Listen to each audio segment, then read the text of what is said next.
நம்ம தமிழ்நாட்டுல பிறந்து இந்தியாவின் பல மாநிலங்கள்ல இருக்க நம்ம தமிழ் ஆளுநர்கள் யாருன்னு தெரியுமா? வாங்க பார்க்கலாம்.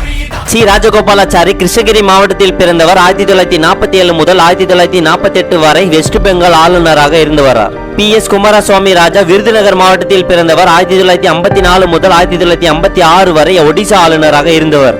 பி ராமச்சந்திரன் திருவண்ணாமலை மாவட்டத்தில் பிறந்தவர். 1982 இருந்து 1988 வரை கேரள ஆளுநராக இருந்தவர். டி வீராஜேஸ்வர் சேலமில் பிறந்தவர். 1985 முதல் 1989 வரை சிக்கிம் ஆளுநராக இருந்தார். 1989 இருந்து 1990 வரைக்கும் மேற்கு வங்கம் ஆளுநராக இருந்தார். 2004 இருந்து 2009 வரைக்கும் உத்தரப்பிரதேச ஆளுநராக இருந்தார். சி ரங்கராஜன் திருச்சிராப்பள்ளியில் பிறந்தவர். 1997 இருந்து 2003 வரைக்கும் ஆந்திர பிரதேச ஆளுநராக இருந்தவர். சசீந்திரன் முத்துவேல் விருதுநகரில் பிறந்தவர். பிரிட்டன் மாகாண ஆளுநராக 2012 இருந்து தற்போது வரை இருந்து வருகிறார். தமிழிசை சவுந்தரராஜன் கன்னியாகுமரியில் பிறந்தவர். 2019 இருந்து தற்போது வரை தெலுங்கானா ஆளுநர்